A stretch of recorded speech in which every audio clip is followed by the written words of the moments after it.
धरती मां, पाप का सीमा से बढ़ जाना वास्तव में उसके अंत की घोषणा है।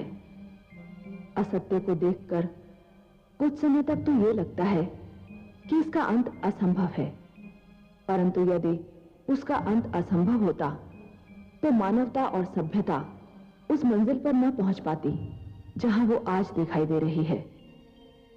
हिरण्यकशिपु भी अपने परिणाम को पहुंचा। भगवान श्री विष्णु ने उसे काफी छूट दी, और जब वो अपने अहंकार और अत्याचार की सीमा पार कर गया तो उसके साथ वही किया जो पाप के साथ किया जाना चाहिए था। हिरण्यकशिपु का अंत प्रहलाद के कष्ट का अंत अवश्य था, परंतु क्या ये उसकी परीक्षाओं का भी अंत सिद्ध होगा? वो हिरण्यकशिपु का पुत्र है, पर उसे यह भी पता है कि आह्लाद उसका भ्राता है, और प्रहलाद जैसे न्यायप्रिय और सत्यवादी के लिए यह कैसे संभव है कि वो इस सत्य की अनदेखी कर दे कि बड़े भाई के होते छोटे भाई को उत्तराधिकार का अधिकार नहीं। देखना यह है कि स्वयं आह्लाद ने अपने अनुभव से क्या सीखा है। असंभव अनुज, असंभव, ये हो ही नहीं सकता। मुझे खेद है, मैं तुम्हारी इच्छा को ठुकरा रहा हूं, परंतु इसका मुझे हर्ष भी हो रहा है कि मैं अपनी अंतरात्मा की पुकार को सुन रहा हूं। असुरलोक के सिंहासन पर तुम ही बैठोगे, असुरलोक के सम्राट तुम ही बनोगे अनुज। भ्राताश्री, आप मेरे ज्येष्ठ भ्राता है, पिताश्री की ज्येष्ठ पुत्र है। परंपरा यही है कि राजा की मृत्यु के उपरांत उसका ज्येष्ठ पुत्र ही उसका स्थान लेता है। मुझे तो ज्ञात ही नहीं था कि मैं असुरलोक सम्राट का पुत्र हूँ। मैं तो यह समझता रहा कि मैं कामरूप नरेश का पुत्र हूँ। परंतु पुत्र, अब तो तुम्हें ये ज्ञात हो चुका है कि तुम ही मेरे ज्येष्ठ पुत्र हो, और पुत्र प्रहलाद के ज्येष्ठ भ्राता भी। अब तो तुम ही इस परिवार के बड़े हो। बड़ा आयु से नहीं, बुद्धि से होता है, और मेरा अनुज बुद्धि में मुझसे आगे है, मुझसे महान है। मैं केवल इतना जानता हूँ कि आप मेरे ज्येष्ठ भ्राता है, और ज्येष्ठ भ्राता के रहते छोटे भाई को युवराज बनने का अधिकार नहीं। तुम्हारा ज्येष्ठ भ्राता तो उसी दिन मर गया था जिस दिन उसे काले विषैले नाग ने डस लिया था। उसके मृत शरीर से जो जीवित शरीर उठा था वो तो तुम्हारे अनुयायी का, तुम्हारे श्रद्धालु का शरीर था, तुम्हारे ज्येष्ठ भ्राता का शरीर नहीं अनुज। परंतु पुत्र। नहीं माताश्री, यह एक ऐसा सत्य है जिसमें किंतु और परंतु के लिए कोई स्थान नहीं। सिंहासन के उत्तराधिकारी का चुनाव आयु नहीं, योग्यता के आधार पर होना चाहिए। भ्राताश्री, असुरलोक की परंपरा निभाना भी हमारा धर्म है। परंपराएं हम बनाते हैं, यदि हम ही इन्हें बनाते हैं तो हम इन्हें तोड़ भी सकते हैं। यदि असुरलोक वासियों ने यह परंपरा बनाई है तो लो, आज एक असुर उसे तोड़ भी रहा है। यदि तुम्हारा यही हठ है कि मैं तुम्हारा ज्येष्ठ भ्राता हूं, तो सुनो, मैं तुम्हें आदेश देता हूं, असुरलोक के सिंहासन पे विराजमान हो जाओ, असुरलोक का राजपाट संभालो। पुत्र, यह नहीं मानेगा। राज सिंहासन सोना नहीं रहना चाहिए। यदि पुत्र आह्लाद की यही इच्छा है तो जाओ और तुम ही मुकुट धारण करो। अब प्रजा अपने नए सम्राट को देखने के लिए व्याकुल हो रही है। इसे मेरा भी आदेश समझो पुत्र।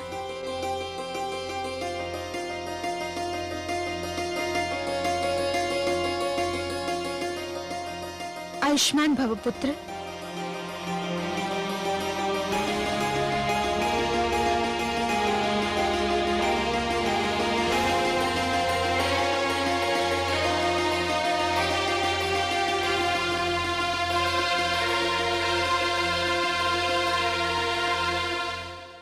मैं मां हूं, धरती मां। अधिकार प्राप्त करना जितना कठिन है, अपने अधिकार का त्याग करना भी उतना ही, बल्कि शायद उससे भी अधिक कठिन है। ज्येष्ठ पुत्र होने के नाते हिरण्यकशिपु के सिंहासन पर आह्लाद का ही अधिकार था, परंतु उसे याद था कि प्रहलाद ने उस पर क्या उपकार किया था, और वो जानता था कि प्रहलाद कितना महान है। इसलिए उसने अनुरोध किया कि प्रहलाद ही असुर लोक का सम्राट बने, और प्रहलाद ने भी राजा बनते ही सिद्ध कर दिया कि आह्लाद का त्याग अनुचित नहीं था। परंतु राजा बन जाना सरल है, पर इस महान पद की मर्यादा बनाए रखना कठिन है। प्रहलाद ने कई वर्ष बड़ी योग्यता से राजधर्म निभाया, पर उसकी परीक्षा की घड़ी अभी आनी शेष थी, और वो घड़ी आ ही गई। सावधान, सावधान! असुर कुलभूषण, गयाधुनंदन, प्रजावत्सल, महान्यायवादी, करुणामूर्ति महाराज प्रहलाद महारानी धृति समेत पधार रहे हैं।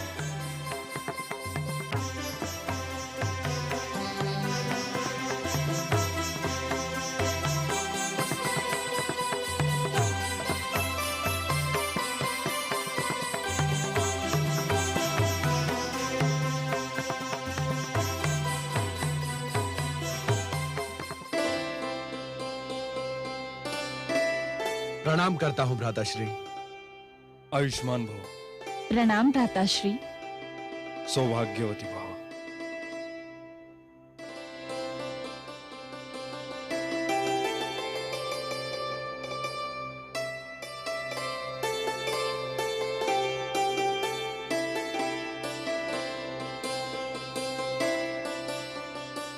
भूखे शिशु को देखकर जिस प्रकार माता उसे दूध पिलाने दौड़ती है,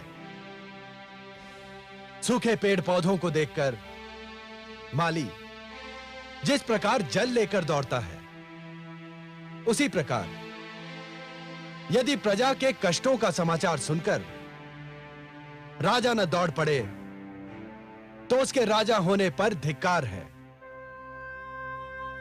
मेरे राज में अधर्म और अन्याय के लिए कोई स्थान नहीं।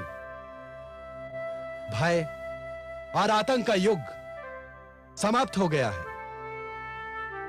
मेरे राज में राजनीति का धर्म होगा, किंतु धर्म की राजनीति नहीं होगी। दुहाई है महाराज, दुहाई है, दुहाई है महाराज, दुहाई है महाराज, दुहाई है, दुहाई है महाराज, दुहाई है। महाराज देखिए अपने सैनिकों का अन्याय, मुझे व्यर्थ में सता रहे हैं, मुझसे मेरा नवजात शिशु छीन रहे हैं। सैनिकों, एक माता से उसका पुत्र छीन लेना हत्या से भी गंभीर अपराध माना जाएगा, और यदि यह अपराध सिद्ध हो गया तो तुम्हें प्राणदंड भी मिल सकता है। हाँ महाराज, इन्हें प्राणदंड मिलना ही चाहिए। महाराज, हमने ये बच्चा नहीं छीना है। ये स्त्री इस स्त्री से बच्चा छीनने का प्रयास कर रही थी। हाँ महाराज। ये दूसरी स्त्री कौन है? महाराज, ये मेरा बच्चा चुरा कर लिए जा रही थी, तब मैंने इसे पकड़ा। स्त्री तो माता होती है, मातृ स्वरूपा होकर भी तुमने इस दुखियारी का नवजात शिशु चुराया। ये झूठ है महाराज, ये नवजात शिशु मेरा पुत्र है। क्या? ये झूठ बोल रही है महाराज। नहीं महाराज, मैं सत्य बोल रही हूँ। मैंने इस बालक को 9 महीने अपनी कोख में रखा है, मैंने इसे जन्म दिया है। महाराज, ये मेरा पुत्र है। नहीं महाराज, ये झूठी है, पांच है। मैं इस बच्चे की माँ हूँ, कृपा मुझे मेरा बच्चा दिलाइए। न्याय कीजिए महाराज, अजब के न्याय का डंका चारों ओर बज रहा है। मुझे न्याय चाहिए महाराज, मुझे न्याय चाहिए। महाराज, अब आपने इन दोनों पक्षों की बात सुन ली है। हम इन दोनों स्त्रियों को लड़ते देखकर इस शिशु और इनको ले आए हैं। महाराज, अब आप ही इनका न्याय कीजिए कि इन दोनों में इसकी वास्तविक माता कौन है।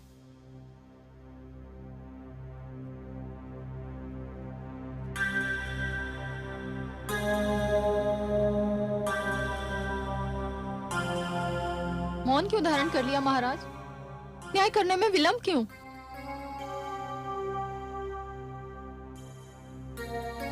न्याय होगा कल यहीं इसी सभागार में। यह शिशु अपनी वास्तविक माता की गोद में होगा। तब तक इन दोनों देवियों को महिला संरक्षण गृह में रखा जाए और इस शिशु को राजमाता कयाधु के निरीक्षण में दे दिया जाए।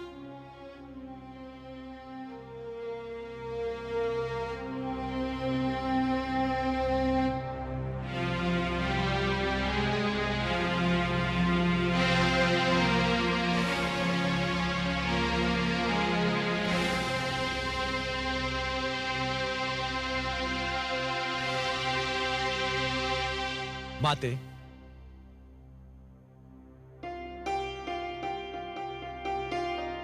प्रणाम माते।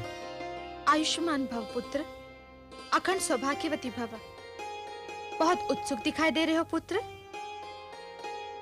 हाँ माते, और यदि आप आज सभागार में होती तो आपको यह प्रश्न पूछने की आवश्यकता ही नहीं पड़ती।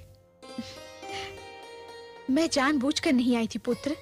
आप सत्य कहती हैं माताश्री, और आज वास्तव में मेरे लिए एक कड़ी परीक्षा का दिन है, और इस परीक्षा के लिए मुझे आपके परामर्श की, आपकी सहायता की आवश्यकता है।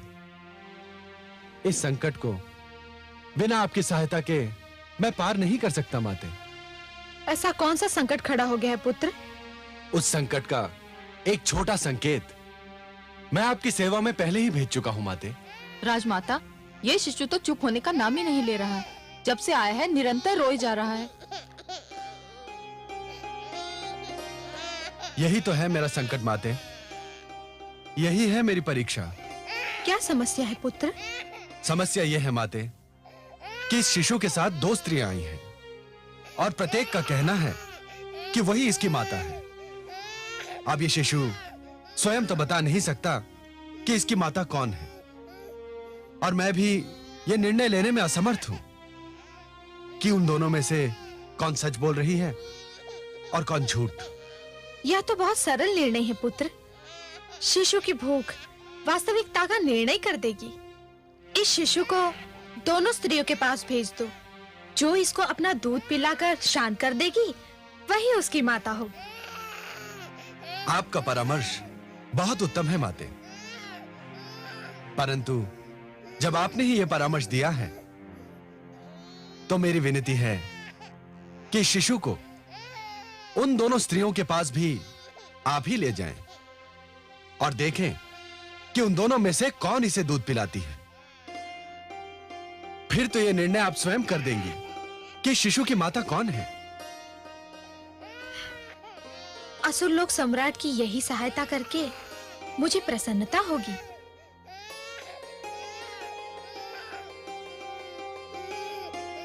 चलो अब माता इस समस्या का समाधान अवश्य कर देंगी।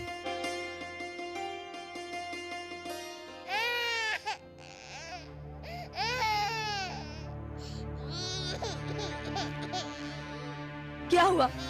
क्या हुआ? चुप हो जा मेरे लाल, चुप हो जा मेरे चंदा। शिशु भूख से व्याकुल है। न जाने कब से उसे दूध नहीं मिला। यदि तुम इसकी माता हो तो फिर उसे दूध पिलाकर शांत करो ना। हाँ महारानी, अवश्य। मेरा लाल भूख से बिलख रहा है।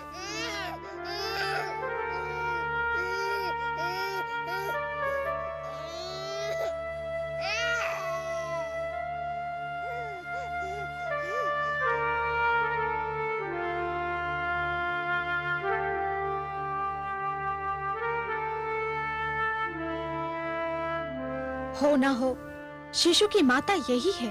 सत्य है महारानी। क्यों महारानी, ऐसा किस आधार पर कह रही हैं आप? देख नहीं रही हो? भूखा शिशु कितने प्यार से इसका दूध पी रहा है। क्या यह इसका प्रमाण नहीं कि यही इसकी माता है? ये तो अन्याय है महारानी। क्यों? आपने स्वयं देखा कि बालक भूख से बिलख रहा था। यदि इस अवस्था में कोई भी स्त्री उसे दूध पिलाती तो वह पीने लगता। तुम कहना क्या चाहती हो? यही, यदि दूध पिलाना ही माता होने का प्रमाण है तो फिर मुझे भी अवसर दिया जाए। यदि यह मेरा बच्चा है तो मेरा दूध भी पी लेगा। ठीक है, तुम्हें भी अवसर दिया जाएगा। इस शिशु को इस महिला की गोद में दे दिया जाए। जो आज्ञा महारानी।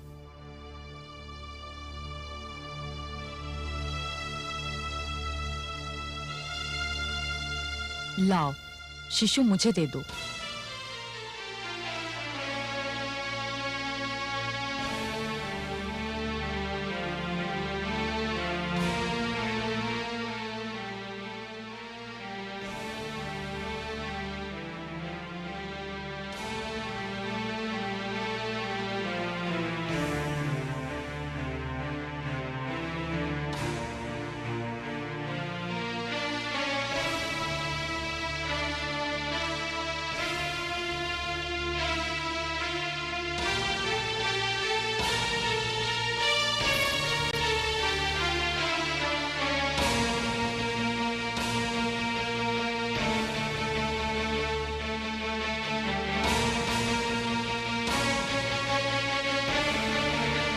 माते, क्या हुआ माते? हो गया निर्णय? किसने दूध पिलाया शिशु को? क्या आपने जान लिया कि शिशु की माता कौन है? नहीं पुत्र, मैं स्वयं दुविधा में पड़ गई। मैं समझा नहीं माते। मैं शिशु को लेकर दोनों स्त्रियों के पास पहुंची। यह देखकर मेरे आश्चर्य की सीमा न रही कि शिशु ने बारी बारी दोनों का दूध पिया। वह बहुत भूखा था, उसकी भूख तो मिट गई, परंतु मेरे लिए यह निर्णय करना कठिन हो गया कि शिशु की वास्तविक माता कौन है। शिशु को दूध पिलाने की कसौटी पर दोनों ही पूरी उतरी।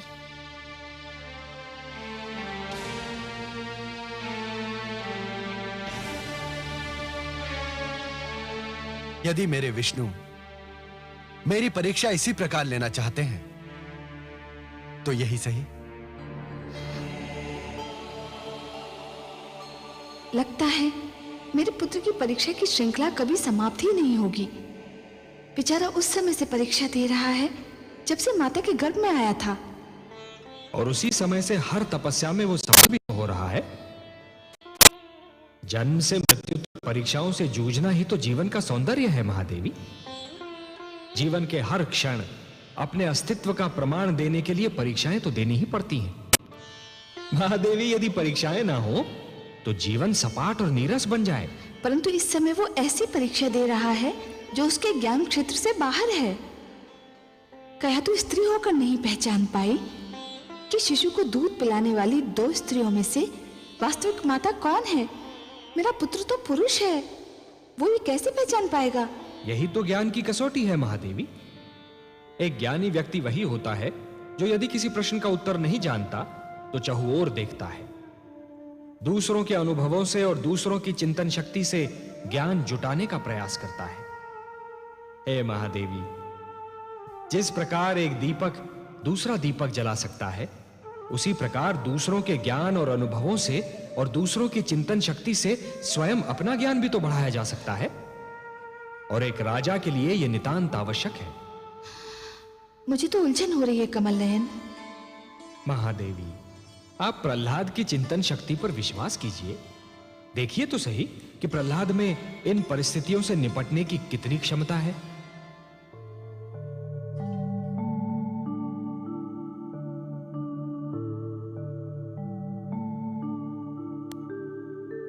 तो तुम दोनों अब भी यही कहती हो कि तुम ही इस शिशु की माता हो और दूसरी झूठी है? मैं इस स्त्री के विषय में नहीं जानती, पर ये शिशु मेरा पुत्र है। ये स्त्री झूठी है। और तुम क्या कहती हो? महाराज, ये दुर्भाग्य है कि एक माता को अपना मातृत्व सिद्ध करना पड़े, पर मैंने इस शिशु को जन्म दिया है।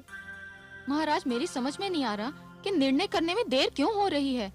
राजमाता स्वयं देख चुकी हैं कि शिशु ने मेरा दूध पिया था। अब और अधिक प्रमाण की क्या आवश्यकता है? स्त्री, शिशु ने दूध इसका भी पिया था।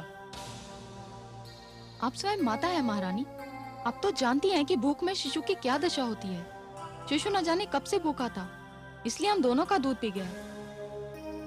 सभी सभासद ध्यान दें, इस विवाद का अंत अब हो ही जाना चाहिए। न्याय में विलंब अन्याय होता है। इस विवाद को हर ढंग से जांचने के उपरांत मैं इस निष्कर्ष पर पहुंचा हूं कि यह निर्णय करना कठिन ही नहीं, असंभव है कि इन दो नारियों में इस शिशु की वास्तविक माता कौन है और यह शिशु किसको दिया जाए। अब केवल एक ही उपाय रह गया है। सेनापति, आज्ञा सुलोक सम्राट। वधिक को बुलाया जाए।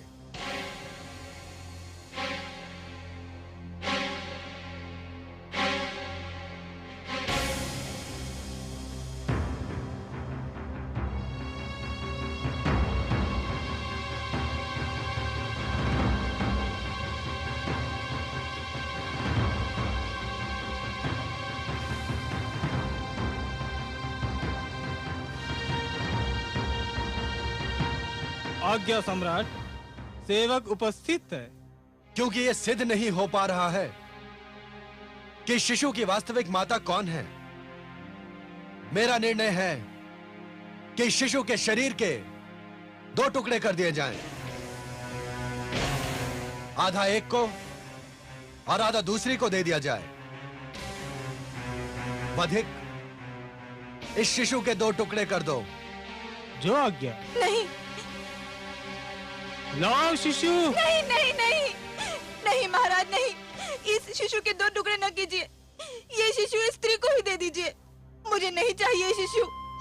मैं आपके हाथ जोड़ती हूँ, इस शिशु को इसे ही दे दीजिए। देख लिया महाराज, सत्य सामने आ ही गया। मैं ना कहती थी यह शिशु मेरा है, इसकी माँ मैं हूँ। यह स्त्री तो झूठी है। झूठी वो नहीं, झूठी तुम हो।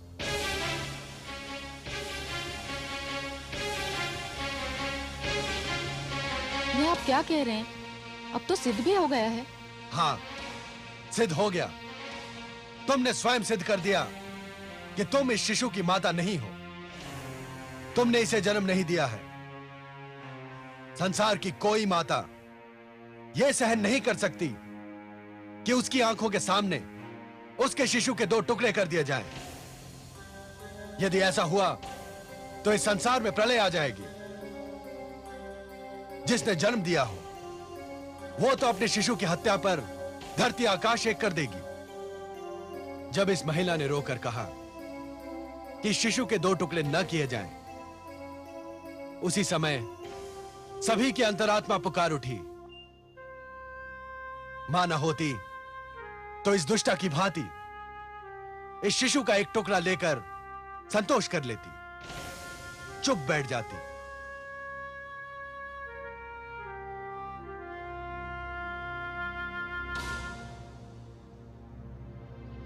मेरा निर्णय यह है कि इस शिशु को इसकी वास्तविक माता को दे दिया जाए।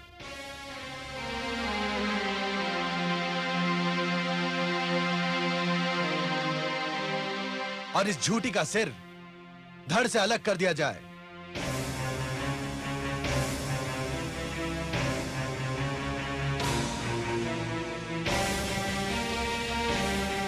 वधिक, हमारी आज्ञा का पालन हो। जो आज्ञा महाराज।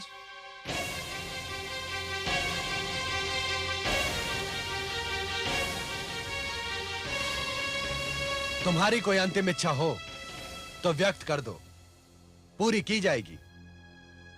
कोई इच्छा नहीं महाराज, मृत्यु ही मेरी पहली और अंतिम इच्छा थी, सो पूरी हो रही है। क्या कहना चाहती हो तुम? यह वधिक मेरा वध नहीं करेगा तो मेरा पति मेरा वध कर देगा। क्यों? ऐसा कौन सा अपराध किया है तुमने? महारानी, जब मैं गर्भवती थी उसी समय मेरे पति ने मुझे चेतावनी दी थी कि उसे केवल पुत्र चाहिए, पुत्री नहीं। जब मैं शिशु को जन्म देने के लिए मायके चली तो उसने फिर कहा कि यदि मैं पुत्र को लेकर उसके घर लौटी तो वह मेरा वध कर देगा। फिर क्या राजमाता, मेरे भाग्य में पुत्री को जन्म देना लिखा था।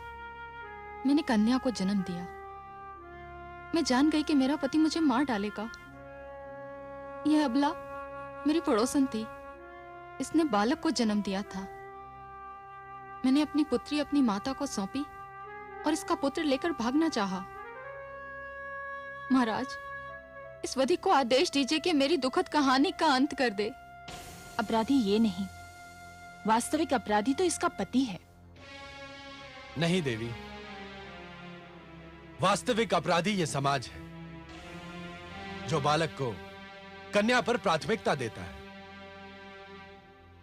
वो विचारधारा है जो पुत्र को पुत्री से श्रेष्ठ समझती है। धिक्कार है उस समाज को जो इतना भी नहीं समझता कि यदि कन्याओं को समाप्त किया जाता रहा तो ये संसार और जीवन का अंत हो जाएगा। धिक्कार है उस समाज को जो ये भी नहीं समझता कि आज की कन्या कल की माता है। धिक्कार है उस विचारधारा को जिसे इतना भी ज्ञात नहीं कि नारी संसार के शिखर पर विराजमान है। उसी से संसार बसता है और संसार चलता है। पुत्र और पुत्री में अंतर करने वाले राष्ट्र के विद्रोही हैं, सभ्यता के विद्रोही हैं, धर्म के बैरी हैं। इस दुखियारी महिला को मैं क्षमा प्रदान करता हूं। क्या लाभ महाराज? मेरा पति मुझे कन्या को जन्म देने के कारण जीवित नहीं छोड़ेगा। सेनापति, आज्ञा सम्राट। इस नारी को इसकी पुत्री सहित इसके पति के घर पहुंचाया जाए और इसके पति को हमारी ओर से चेतावनी दी जाए कि यदि उसने अपनी पत्नी या पुत्री को तनिक भी कष्ट पहुंचाया तो उसे बहुत कठोर दंड दिया जाएगा। सम्राट प्रहलाद की, सम्राट प्रहलाद की, सम्राट प्रहलाद की। आज तो चमत्कार हो गया कमल नयन। आपने सच कहा था। प्रहलाद ने पुत्रवधू धृति की प्रतिक्रिया को कसौटी बनाकर उचित निर्णय दिया। महादेवी, किसी भी व्यक्ति को तैरना तभी आ जाता है जब वो जल में गिर जाता है। आपके पुत्र प्रहलाद ने भी विकट परिस्थितियों का सामना किया, तभी उसका विवेक जागा। जिस प्रकार कुंदन बनने के लिए सोने को पहले अग्नि में तपना पड़ता है, उसी प्रकार किसी भी व्यक्ति को अपनी भीतर की क्षमताओं को जानने के लिए परीक्षा की अग्नि में तपना पड़ता है महादेवी। परंतु मुझे तो आश्चर्य हो रहा था कि प्रहलाद जैसे कोमल स्वभाव और करुणा भरा हृदय रखने वाले ने मृत्युदंड दे कैसे दिया, और वो भी एक नारी को। इसका सारा श्रेय तो दैत्य गुरु शुक्राचार्य को जाता है महादेवी, और इसी से उनका अस्तित्व भी सिद्ध होता है। मैंने आपसे कहा था ना कि दैत्य गुरु शुक्राचार्य बाहर से दिखने में कितने ही स्वार्थी और दुर्गुणी क्यों न दिखाई दें, परंतु भीतर से ज्ञान का भंडार है। नीति शास्त्र में आज भी उनके समक्ष कोई नहीं ठहर सकता। यह तो उन्हीं की शिक्षा का फल है महादेवी, जो आपका पुत्र प्रहलाद राजा का दायित्व निभा पाया। परंतु मेरी चिंता कुछ और है महादेवी। आपकी चिंता? भला आपको क्या चिंता है? महादेवी, जिस प्रकार एक कृषक लहराते हुए खेत को देखकर प्रसन्न तो हो जाता है, परंतु उसके मन में एक आशंका रहती है कि क्या अगले वर्ष भी खेती यूं ही लहराएगी या सूखी रह जाएगी। मेरे मन में भी यही आशंका है महादेवी कि प्रहलाद की बनाई हुई परंपरा उसकी अगली पीढ़ियों तक बनी रहेगी या नहीं। हाँ, मेरा पौत्र विरोचन अब युवा होने वाला है। देखते हैं वो अपने पिता से कौन से गुण प्राप्त करता है। हाँ महादेवी, प्रहलाद की एक परीक्षा यह भी होगी कि जिन आसुरी प्रवृत्तियों को उसने बदल दिया, क्या वो उन्हें दोबारा उभरने से रोक पाता है? क्योंकि पुत्र मोह संसार की सबसे कठिन परीक्षा है। मां हूं, धरती मां।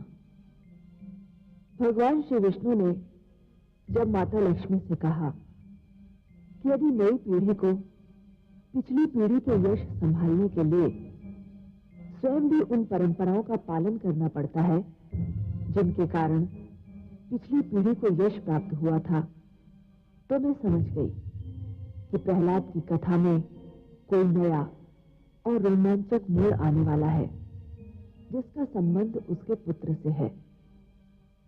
महाराज बनने के उपरांत प्रहलाद की न्यायप्रियता की धाक बैठ चुकी थी। हर ओर उसके न्याय की चर्चा थी। महारानी धृति ने उसे 3 सुंदर पुत्र दिए, जिनमें सबसे बड़ा पुत्र विरोचन था।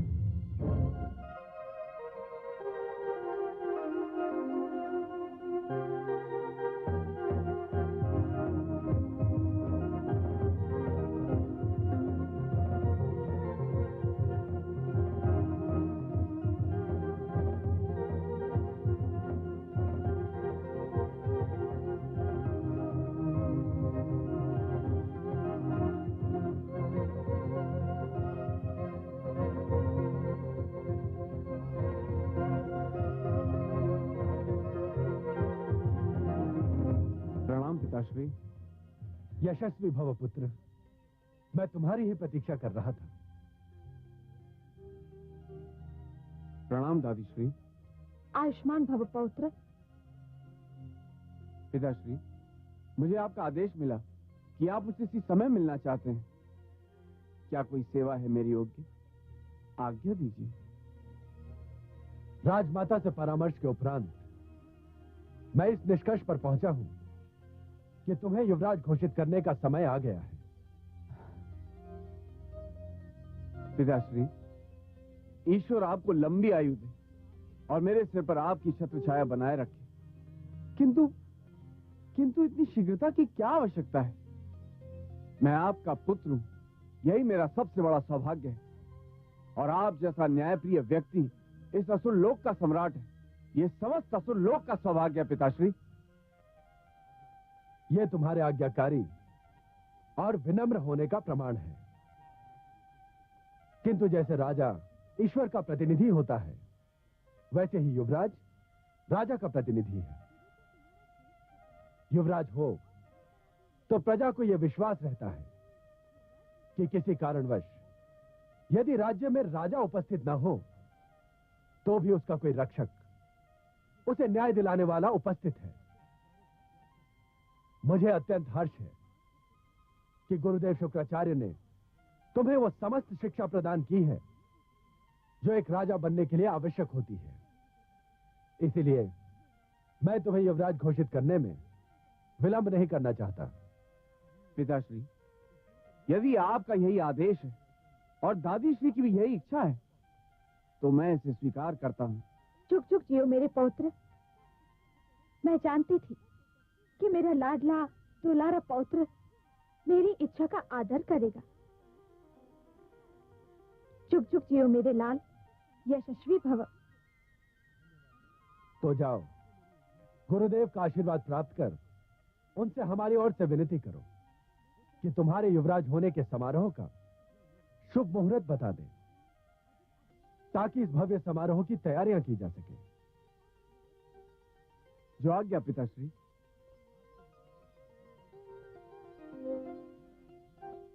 धृति शुभ समाचार को सुनकर अत्यंत प्रसन्न होगी माते। अवश्य पुत्र। आइए माते।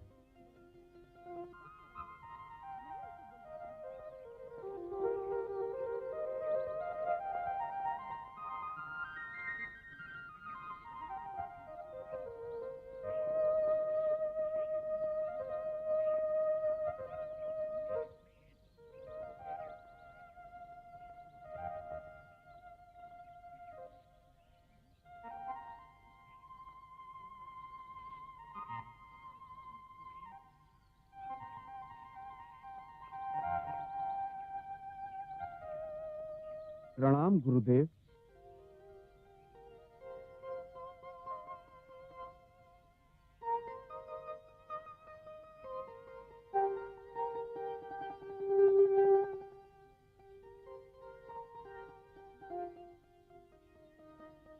यशस्वी भव, तेजस्वी भव। कोई विशेष समाचार लाए हो शिष्य? जी हाँ गुरुदेव, पिताश्री महाराज प्रहलाद ने मुझे युवराज घोषित करने की इच्छा व्यक्त की है। ये तो बहुत शुभ समाचार है शिष्य। अवश्य अब तुम युवराज पद ग्रहण करने के योग्य हो चुके हो। तुमने बहुत थोड़े समय में युद्ध शास्त्र और राजनीति में निपुणता प्राप्त कर ली है। ये सब आपके चरणों की देन है गुरुदेव। राजपुत्र युवराज का अंतर जानते हो शिष्य? इसका ज्ञान भी आप ही मुझे दे सकते हैं। राजपुत्र केवल राजा के अधिकारों की छत्र छाया में रहता है। युवराज के अपने अधिकार होते हैं। राजपुत्र कोई अधिकार राजा की इच्छा के बिना प्रयोग नहीं कर सकता, परंतु युवराज अपने अधिकारों को अपनी इच्छा अनुसार प्रयोग कर सकता है। युवराज बनते ही तुम्हें स्वयं को सामान्य से अलग, सामान्य से श्रेष्ठ सिद्ध करना होगा। स्मरण रहे, राजा लगना भी राजा होने की क्रिया का प्रधान अंग होता है। युवराज के निर्णय उसके अपने होते हैं, अपने बल पर होते हैं, अपनी शक्ति का प्रतीक होते हैं। मेरी शक्ति का स्रोत आप हैं गुरुदेव। मुझे जो भी शक्ति मिली है आप ही से मिली। हाँ शिष्य, मैंने तुमको वो सारी शक्ति दे दी है, वो समस्त ज्ञान दे दिया है जो मैंने अपने पुत्रों शंड और अमर को देने का निश्चय किया था। वे दोनों मुझे छोड़कर चले गए। अब तुम ही मेरे शिष्य भी हो और पुत्र भी।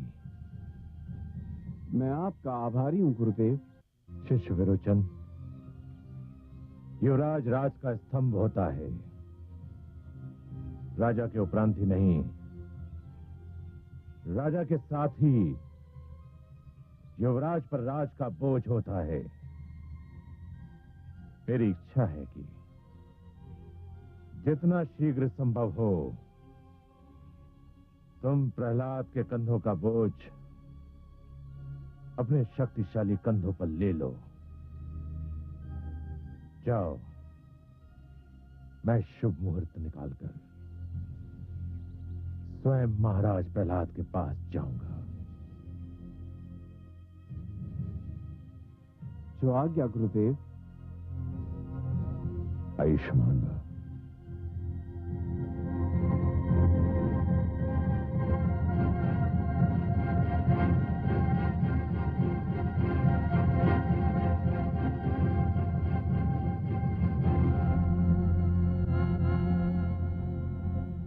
विष्णु, तुम्हारे भक्त प्रहलाद ने मुझसे मेरे पुत्र तो छीन लिए, पर उसे ज्ञात नहीं कि मैं अपनी हार तो स्वीकार कर सकता हूं, पर उसे भूल नहीं सकता।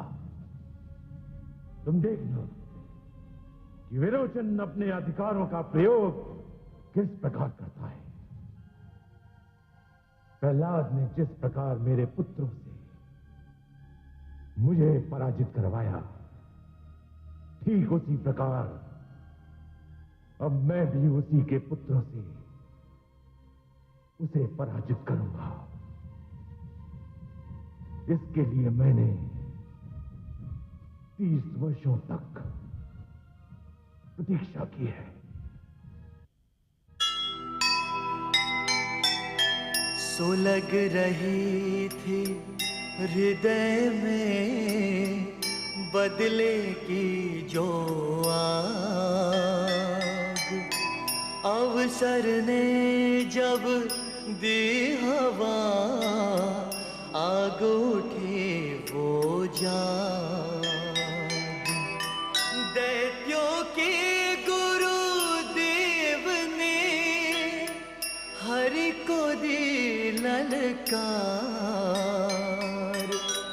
बदल सकेंगे जीत में क्या वे अपनी हार, क्या वे अपनी हार। जो सुनेगा ये पुराण पाएगा सुख और ज्ञान, पाएगा सुख और ज्ञान। कर्म को ही धर्म जान, प्रेम की तू छेड़तान, प्रेम की तू छेड़तान। बीते युग बता रहे हैं, बीते युग बता रहे हैं, सत्य पथ पे चल सुझा